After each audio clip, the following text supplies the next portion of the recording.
Assalamualaikum warahmatullahi wabarakatuh. Selamat pagi ataupun selamat siang anak-anakku semuanya. Semoga kalian selalu dalam lindungan Allah Subhanahu wa taala. Dalam kondisi seperti ini kita harus kuat ya, Nak. Artinya pembelajaran jarak jauh jangan menjadi hambatan. Baiklah anak-anakku semua, pertemuan yang lalu-lalu terakhir Ibu sudah pernah memberikan tugas kaitannya dengan jurnal khusus. Yang mana ya ini. Masih ingat ya? Ada tugas jurnal perusahaan dagang di mana kalian diminta untuk membuat atau mencatat transaksi-transaksi ini ke dalam jurnal penjualan, jurnal penerimaan kas, dan jurnal umum. Nah, pada kesempatan ini Ibu akan memberikan materi kaitannya dengan bagaimana menyelesaikan kasus tersebut. Supaya kalau kalian kalau Ibu membahas, kemudian kalian memperhatikan, anggaplah ini seperti halnya di dalam kelas begitu. Tapi kalau Ibu hanya memberikan kunci jawaban saja, Ibu khawatir kalian tidak bisa menerima materi yang Ibu sampaikan atau penyelesaian dari soal-soal ini tuh seperti apa begitu. Oke, kita langsung mulai saja ya Nak ya. Oke, kalian simak video dari Ibu.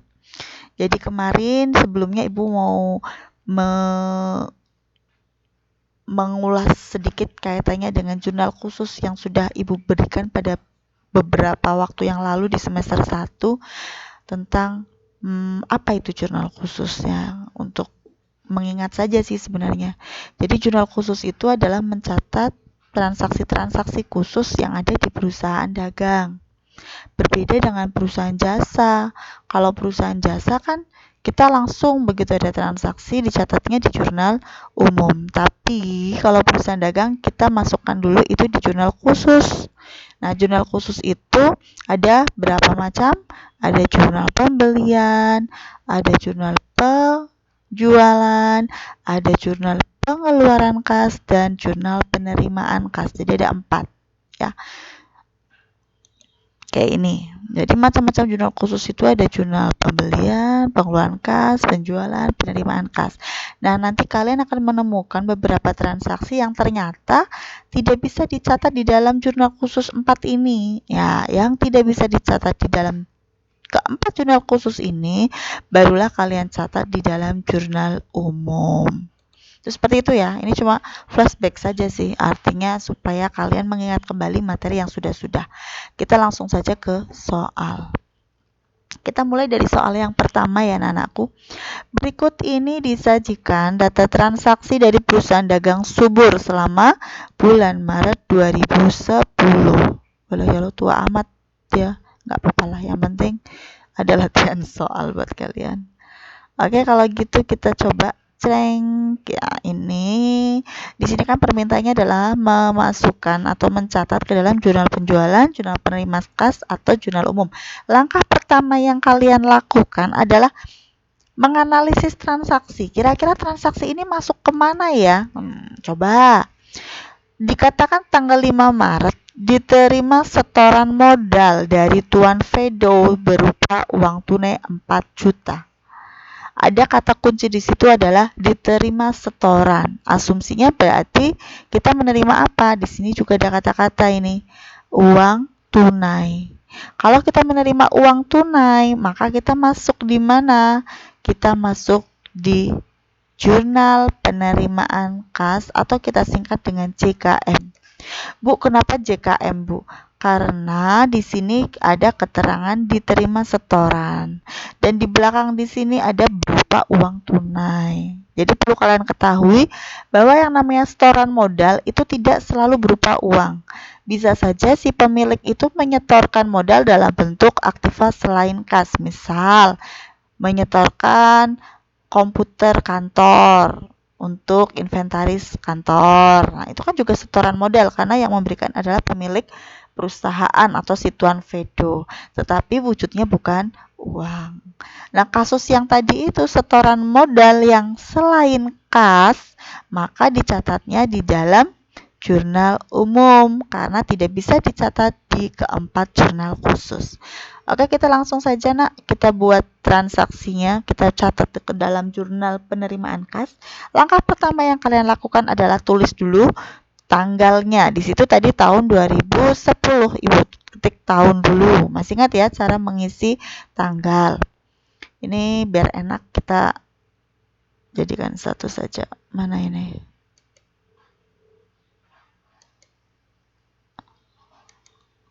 Ini. Nah, kita jadikan satu. Kemudian langkah yang berikutnya ini di tanggal, bawahnya baru ditulis bulan Maret. Nah, yang sisi sebelah ini adalah untuk menulis tanggal. Tanggal berapa? 5. Oke. Bukti. Kolom buktinya bagaimana, Ibu? Nah, kolom buktinya karena di sini tidak ada keterangan bukti, ya sudah, kita tidak usah isi, tidak apa-apa. Nah, keterangannya apa? Kalian boleh tulis setoran modal.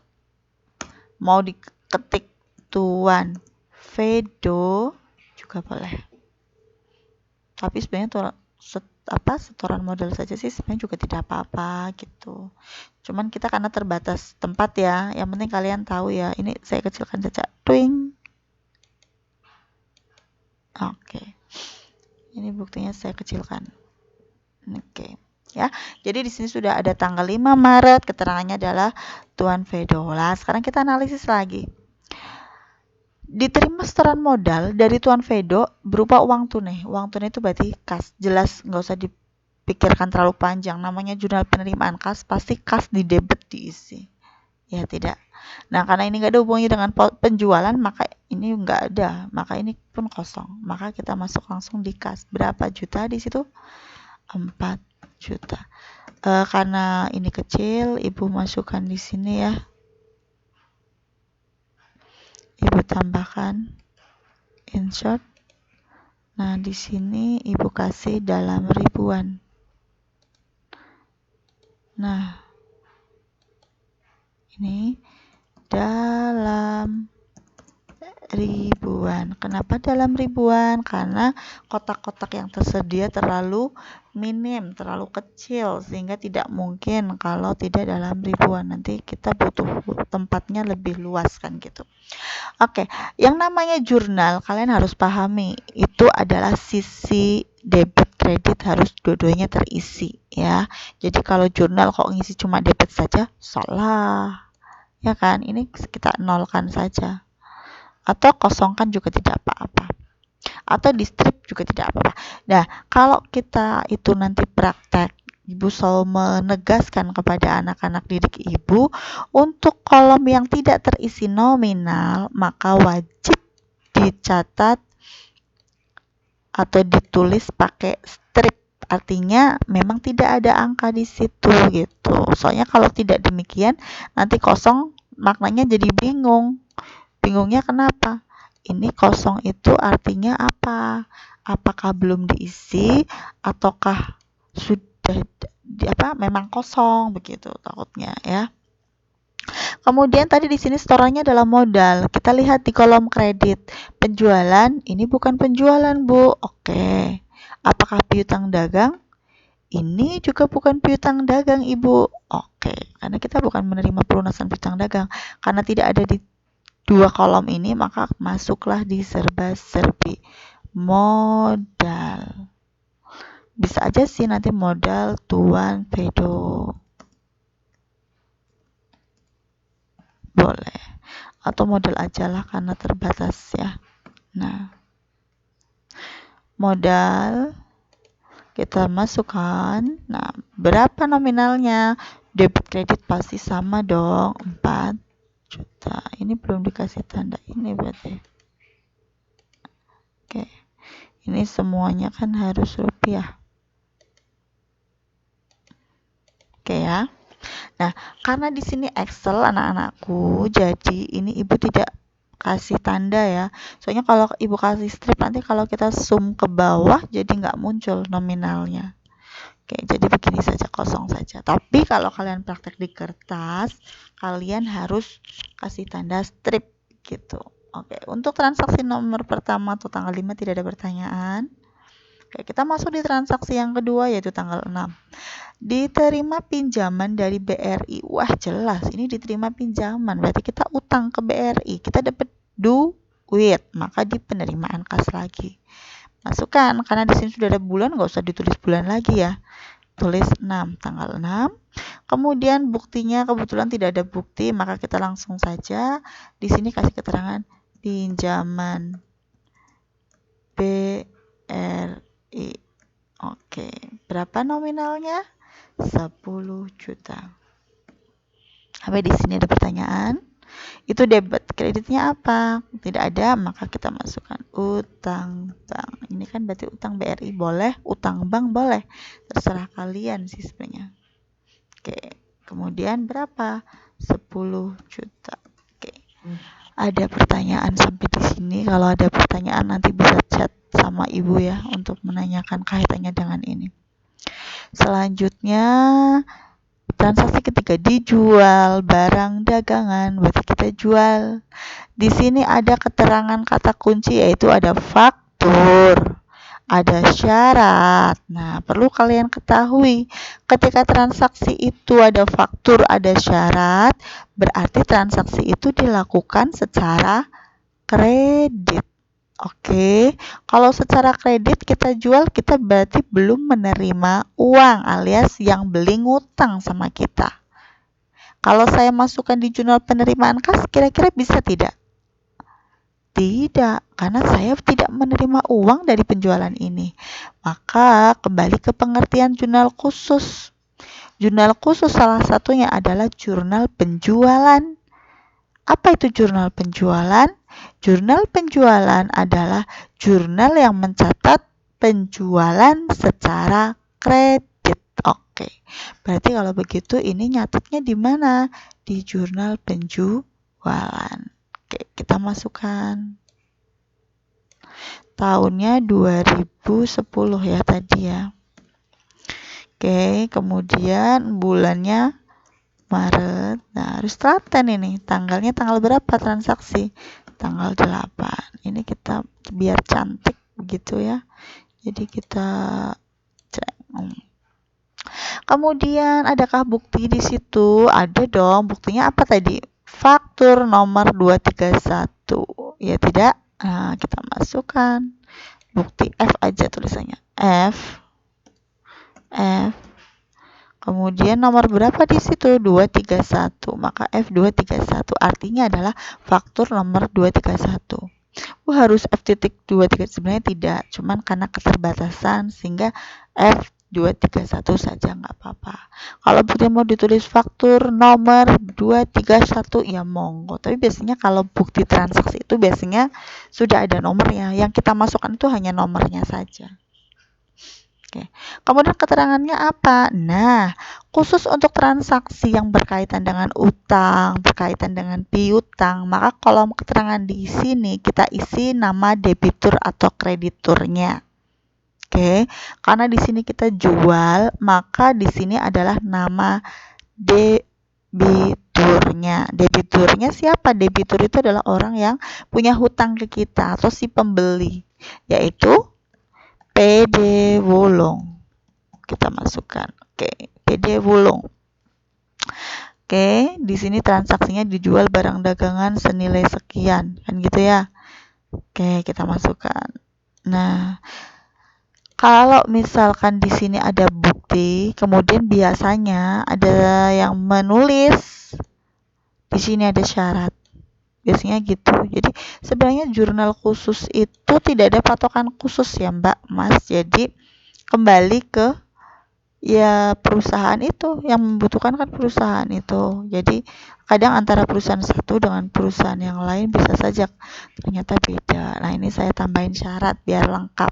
Di situ syaratnya adalah 3/10 N/30. Jangan bilang kalian tidak tahu artinya. 3/10 N/30 artinya adalah mendapat potongan 3% jika piutang ini dibayar 10 hari setelah transaksi, yaitu setelah tanggal 8. Dan maksimal pelunasan adalah 30 hari setelah transaksi, yaitu tanggal 38. Oke, sampai di sini paham? Oke, kita lanjut. Jadi transaksi ini adalah dijual barang dagangan kepada PD Wulung sebesar 21.300.000. Oke, 21.300.000 kita masukkan di mana? Jelas. Debit itu cuma ada satu akun piutang dagang, ya wis mesti masuk di sini dong. 21.300.000. Ya, ini ternyata belum dalam rupiah ini. Sebentar. Nah, kemudian penjualankah atau diserba-serbi? Karena di sini transaksi dijual, ya wis, penjualan dong. Yang lainnya kosong. Jadi di sini transaksi tanggal 8 dicatatnya di debitnya adalah piutang dagang, di kreditnya adalah penjualan. Kita lanjut. Transaksi berikutnya adalah transaksi tanggal 12. Dijual barang dagang secara tunai. Dijual barang dagang tapi di sini keterangannya tunai. Kalau kita jual barang secara tunai, otomatis kita langsung dapat duit, betul tidak? Berarti apakah kita akan masukkan itu di jurnal penjualan? Tidak, Bu. Ya kan? Tidak dimasukkan jurnal penjualan. Kan kita langsung dapat duit. Jurnal apakah yang mencatat transaksi ketika kita menerima duit atau menerima kas? Jurnal penerimaan kas. Oke, masuk di jurnal penerimaan kas. Di jurnal penerimaan kas kita masukkan tanggal berapakah itu? Tanggal 12. Kemudian adakah buktinya? Di sini tidak ada. Oke, langsung. Kemudian dijual barang dagang secara tunai kepada siapa? UD Kucubung. Oke, kita masukkan. Nah, kembali ke sini. Kalau hubungan utang piutang, kemudian pembelian penjualan, itu alangkah baiknya keterangannya disertakan kreditur, debitur atau pihak ketiganya. Jadi kalau di sini Ibu sarankan keterangannya adalah penjualan tunai. Begini boleh. Atau mau ditambah penjualan tunai UD siapa itu? Kucubung juga boleh. Kucubung boleh. Oh, ini kayaknya kedouble. Kucubung boleh. Tapi karena di sini nggak apa-apa sih, ya sudah begini saja. Oke, Kucubung ya. Ini boleh lebarkan supaya cukup. Oke, ini kita agak geser, tidak apa-apa kayaknya. Takutnya Ibu tuh nutupin sebenarnya, cuman kalau tidak demikian susah juga kan.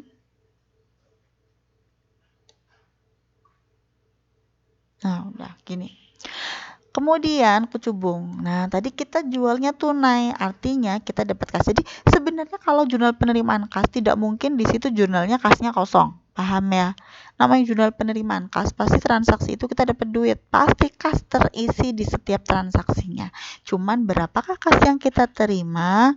Oh, 8 juta. Kita tulis 8 juta. Lalu potongan tidak ada. Kan karena beli tunai. Enggak ada potongan kan? Coba kita lihat dijual. Oh, enggak ada keterangan potongan. Kemudian di sini kalimatnya adalah dijual barang, maka kreditnya adalah penjualan. Betul. Piutang? Enggak dong, ini bukan bayar piutang kok. Serba-serbi juga tidak. Oke, sampai di sini paham? Selanjutnya tanggal 16 ada dijual barang dagangan lagi secara tunai lagi. Yo, masih masuk di sini berarti. Tanggal 16. Di sini penjualan tunainya ke siapa? Toko anti mahal. Oke. Berarti di sini penjualan tunai toko anti mahal. Kalau Bu Ninik mah anti murah. Harus yang mahal kalau Ibu itu. Oke, anti mahal berapa di situ? Penjualan tunainya dijual 7.950. Oke, 7.950 kita masukkan. Karena ini juga masih penjualan, ya masuknya juga di penjualan ya. Oke. Nggak susah kan, gampang kan? Masuk transaksi berikutnya tanggal 17, diterima penagihan. Berarti di sini kita terima duit, tapi kalau hubungannya dengan penagihan berarti piutang. Paham ya? Jadi di sini itu ceritanya kita itu dapat piutang dari PD Wulung atas faktur 231 tanggal 8 Maret ini. Berarti transaksi ini yang tadi kita sudah masukkan di jurnal penjualan tadi tanggal 8. Nah, ini tanggal 17 dia bayar. Nah, kita masukkan di mana berarti karena kita menerima bayaran piutang atau pelunasan piutang, maka kita masuk di jurnal penerimaan kas. Kita masukkan tanggal dulu. Tanggal berapa? 17. Kemudian di situ ada F, berapa buktinya tadi? Sebenarnya kalau ini buktinya sebenarnya adalah cek kalau ada, tapi ada di sini di keterangan kalau cek kayaknya tidak tercatat sebagai bukti di soal loh ya. Jadi kita masukkan bukti fakturnya aja 231, berarti F 231. Kemudian keterangannya adalah tadi Ibu katakan yang berkaitan dengan debitur kreditur, ya tidak, maka kita tulis nama debitur atau krediturnya. Jadi di sini Ibu tulis PD Wulung. Oke, PD Wulung. Di sini yang perlu kita perhatikan adalah kita coba lihat jurnal penjualan tanggal 8. Jurnal penjualan di tanggal 8 di situ dikatakan ada syarat. Syaratnya adalah 3/10 N/30. Tadi kita sudah membahas sedikit ya kaitannya dengan pengertian syarat tersebut. 3/10 itu berarti si Wulung ini akan mendapat potongan 3% jika bayarnya itu maksimal 10 hari dari tanggal 8. Nah, 10 hari dari tanggal 8 itu bertanggal berapa itu maksimal? Tinggal dijumlah saja 8 ditambah 10, maka maksimal pembayaran supaya mendapatkan potongan 3% adalah di tanggal 18. Padahal di sini kita menerima pelunasan itu di tanggal 17. Artinya kita memberikan potongan kepada si Wulung. Maka kita catat dulu potongannya. Berapa tadi? 3%, ya kan? Karena di sini kita pakai Excel ya. Jadi kalau kalian pakainya kalkulator, kalau di sini Ibu pakai Excel langsung aja kan gitu ya. Dari berapa? Dari JP-nya ini, piutangnya, enter. Ketemu 639.000 itu adalah potongannya. Padahal piutangnya berapa? Piutangnya adalah sejumlah piutang yang tercatat dong di jurnal penjualan. Itu piutang berapa? Ini kan piutang 21.300. Sehingga uang yang kita terima tidak 21.300.000 dong. Uang yang kita terima itu didapat dari piutang kita itu yang 21.300.000 dikurangi dengan potongan karena si Wulung ini atau PD Wulung ini melunasinya adalah pada tanggal 17 sebelum 10 hari. Nah, berarti duit yang kita terima atau uang yang kita terima adalah 20.661.000. Sampai di sini bagaimana? Ada pertanyaan kah? Tidak ya, ini gampang kalau dicermati gampang sebenarnya. Jurnal khusus itu gampang, yang penting kita jangan sombong. Jangan, wah gampang iki, jangan. Yang penting kita tuh teliti. Kalau penerimaan kas, pasti kasnya terisi, tidak mungkin tidak. Di dalam jurnal kas itu, mereka kas itu selalu berpasangan dengan potongan. Kalau penerimaan kas, berarti saya yang jual, maka potongannya penjualan. Nanti kalau pengeluaran kas, kita hubungannya dengan bayar, berarti kita pembeli, maka potongannya pembelian. Kreditnya, penjualan, piutang. Yang nggak ada di sini apa? Masuk di serba-serbi. Oke. Kita lanjutkan ya. Selanjutnya adalah tanggal 19. Tanggal 19 di situ dikatakan dijual lagi. Oh, ini berarti ada dua kemungkinan. Kalau tidak di jurnal penjualan, maka ini di jurnal penerimaan kas. Ada keterangan faktur. Ada keterangan syarat. Berarti ini adalah penjualan secara kredit. maka masuknya di jurnal penjualan. Kita masukkan tanggal 19. Buktinya faktur 232. Oke, faktur 232. Oke, syaratnya sama dengan ini, 3/10 N per 30. Keterangannya di sini adalah UD sekawan.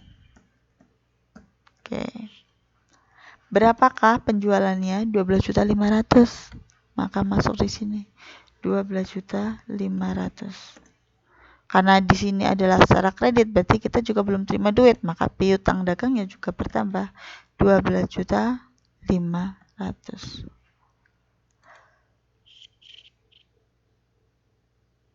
Sampai di sini ada pertanyaan? Tidak ya, debit kredit sudah terisi, berarti aman. Lanjut tanggal 20, diterima kembali barang. Diterima kembali barang dagangan yang rusak itu adalah transaksi retur. Retur itu ada dua, ada retur pembelian, ada retur penjualan. Kalian harus bisa membedakan ya Mbak, Mas ya. Apa itu retur, apa itu tukar. Jadi misal kalian beli jilbab, niatnya mau beli jilbab warna merah, tapi pada saat kamu di toko kebetulan karena hujan badai mati lampu, sehingga ternyata jilbab yang kamu ambil itu bukan merah. Begitu sampai di rumah ternyata kamu malah ngambilnya itu jilbab warna oranye misalkan, sehingga kamu kembalilah itu ke toko. Kemudian si oranye ini atau jilbab oranye ini kamu kembalikan, kamu ganti dengan yang merah. Si pemilik toko mengganti warna jilbab warna oranye kalian yang sudah kalian beli yang salah warna itu diganti dengan merah. Nah, apakah yang seperti ini adalah retur? Jawab dulu dong di dalam hati. Iya, itu bukan retur karena itu menukar namanya. Kalau yang namanya retur berarti barang yang sudah kita beli atau barang yang sudah kita jual ya dikembalikan lagi tanpa ada penukaran barang yang baru. Itu yang disebut retur. Nah, berarti kita kembali ke soal untuk yang transaksi tanggal 20. Diterima kembali barang dagangan yang rusak, berarti kan tidak ditukar dengan barang yang bagus atau barang yang baru atau barang yang tidak rusak ya. Jadi di sini ya udah dikembalikan. Berarti ini adalah retur apa? Pembelian atau penjualan menurut kalian? Kita lihat. Diterima kembali. Kalau ada kata diterima kembali berarti kita yang menerima. Berarti yang menerima retur adalah penjual. Itu kata kunci yang pertama. Kata kunci yang kedua kita bisa lihat dari pihak ketiganya. Di sini pihaknya adalah UD sekawan. Kita lihat UD sekawan itu kita beli apa jual ya? Kita lihat di transaksi atas ini UD sekawan tanggal 19 dijual. Oh ya, berarti di sini kita penjualnya, retur penjualan. Atau ada lagi kata yang ketiga di sini, dibuatkan nota kredit. Nah, nota kredit, nota debit itu juga adalah syarat atau tanda kalau transaksi itu adalah transaksi retur. Nah, yang membuat nota kredit itu adalah penjual. Kalau nota debit yang membuat adalah pembeli. Di sini keterangannya adalah dibuatkan nota kredit. Berarti di sini kita buat nota kredit. Berarti saya penjualnya. Kalau ada keterangan diterima nota kredit, berarti kita pembeli atau penjual. Coba dijawab dalam hati. Kalau keterangannya diterima nota kredit, nah berarti kita adalah pembeli. Tapi karena di sini dibuat nota kredit, berarti kita yang buat, berarti kita penjual. Sehingga transaksi retur ini bagi kita adalah retur penjualan. Retur penjualan itu bisa dilakukan secara tunai atau kredit, itu dilihat dari dulu pada saat beli atau jualnya itu tunai atau kredit. Di sini tanggal 19 udah sekawan belinya tadinya kredit. Ya tidak. Maka di sini transaksinya juga pasti kredit. Nah, sehingga dengan adanya diterima barang ini sebenarnya tidak mempengaruhi jumlah kas yang kita dapatkan. Tetapi di sini hubungannya dengan utang atau piutang kita. Jurnal penjualan. Retur penjualan. Retur penjualan itu berarti pengembalian. Tadinya kita mencatat itu secara kredit. Berarti ini adalah retur penjualan secara kredit. Berarti saya sebagai penjual tidak terima duit. Oh, berarti tidak bisa masuk di jurnal penerimaan kas. Lalu masuk di mana? Ya, masuk di jurnal umum. Tadi Ibu mengatakan, setiap transaksi yang tidak bisa dimasukkan di jurnal khusus, masuknya di jurnal umum. Oke, kita masukkan tahun 2010. Bulannya adalah Maret. Tanggalnya adalah 20. Keterangannya adalah, karena ini jurnal umum, maka keterangannya tidak cuma satu kata, tetapi di sini ya jurnal umum, seperti waktu dulu kalian belajar tentang jurnal pada perusahaan jasa. Sehingga di sini kita akan menuliskan debit dan kredit dari pencatatan transaksi tersebut. Kita sekarang mikir, diterima kembali barang, berarti kita menerima barang, maka debitnya pastinya adalah barang. Nah, penerimaan barang ini kalau kita catat itu namanya adalah transaksi retur penjualan. Dan PH itu pengurang harga. Berapakah itu? 500.000. Ini tidak usah di dalam ribuan lah ya. Kenapa? Karena angkanya cuma terdiri dari 2 nominal sehingga tidak perlu dibuat dalam ribuan. Lalu kreditnya apa? Nah, kreditnya di sini adalah piutang dagang. Jangan lupa, piutang dagang kita kasih keterangan harus siapa di situ? UD sekawan. UD sekawan. Berapa? 500.000 juga. Bu, ada bukti, ada apa? Boleh ditambahkan di sini bukti. Kemudian yang sekiranya dibutuhkan boleh, karena kan tidak ada patokan khusus sebenarnya. Ini boleh juga kalau kalian misalkan di sini kasih keterangan penerimaan retur penjualan. Ini boleh. Tidak juga tidak apa-apa. Tambah lagi penjualan dari UD sekawan. Boleh, silakan. Selanjutnya 22, dijual barang dagang kepada firma, dijual ya, faktur secara kredit ya, ada syarat juga kredit. Oke, berarti masuk di jurnal penjualan. Nah, tanggal berapakah itu? Diterima kembali barang dagang yang rusak. Oh, maaf. Sudah dimasukkan. 22 kita masukkan. 22.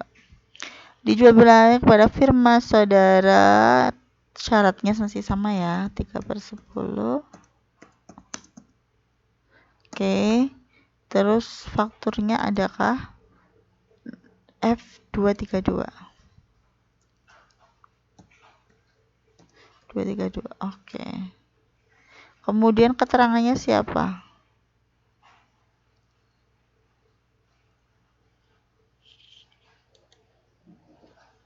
Firma saudara. Maka kita masukkan di sini firma saudara. FA ya, kalau firma itu kayak gini biasanya. Saudara.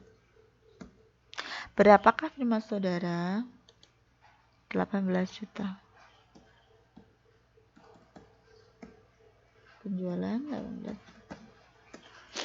Oke, ada pertanyaan? Tidak ya? 26, penjualan tunai. Masuk di mana? Jurnal kas masuk. 26. Ada buktinya nggak? Tidak. Oke. Di sini keterangannya penjualan tunai.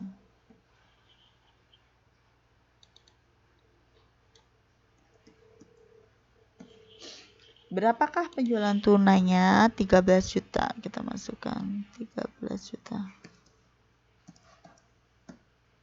Potongan penjualan tidak ada ya kebetulan. Penjualan.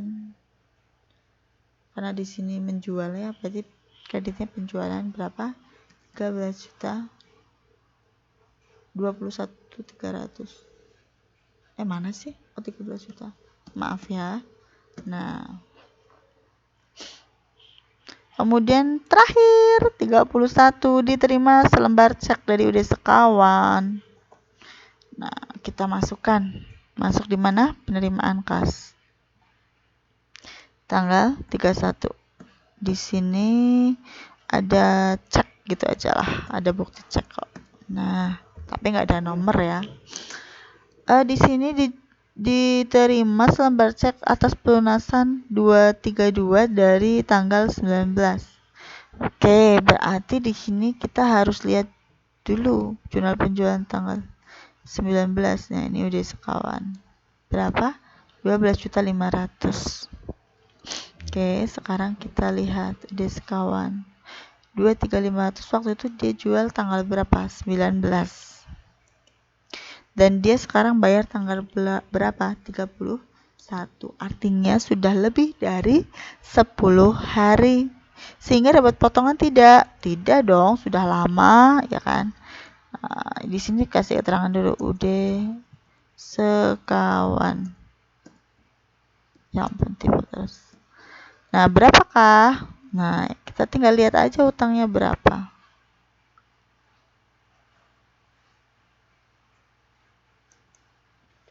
18 juta Cirolu. Karena di sini adalah pelunasan piutang, maka kita masuknya juga di sini 18 juta. Oke, maaf, ini bukan begini ya. Dalam ribuan.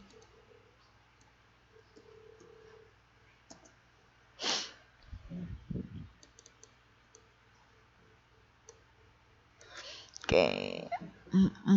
Terus sudah selesai. Yuk kita perhatikan. Kalau sudah selesai seperti ini, langkah berikutnya kita sum dulu ya, sama dengan sum dari atas sini sampai bawah.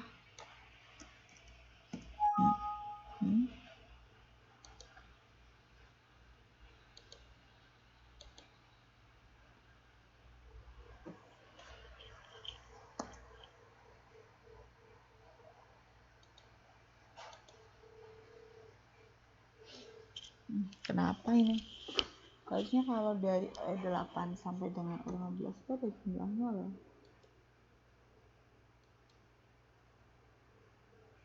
Ya pokoknya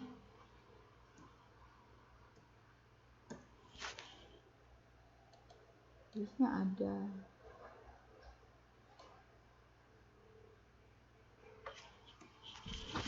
Pokoknya intinya setelah itu nanti ini semuanya dijumlah.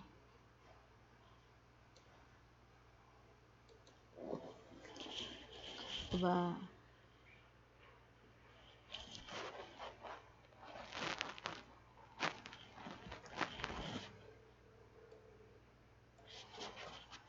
Oh, ternyata kesalahannya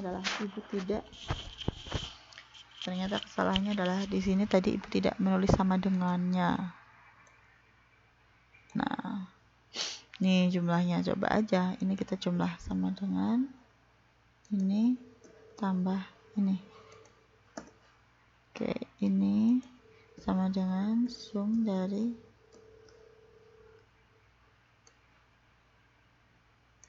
ini. Sama ya.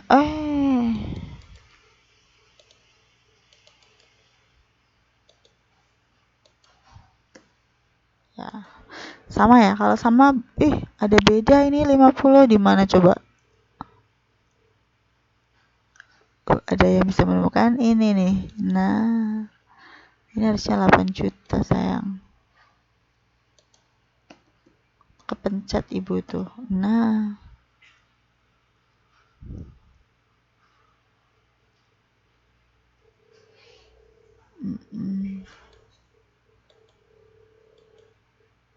Oh,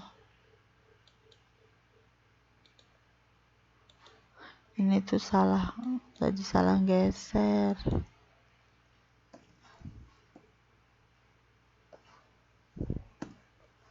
Harusnya dari sini.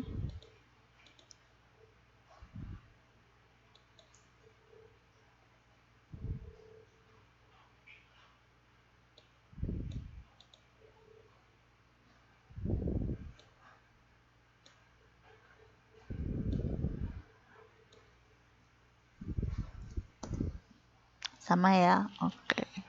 Ini untuk ngecek saja bahwa jurnal yang kalian kerjakan itu benar. JKK juga sama. Oh, JKK kita belum ya. JP atau jurnal penjualan juga sama. Kalau ini nanti sama dengan zoom dari atas sampai bawah ini. Nah, ini juga sama.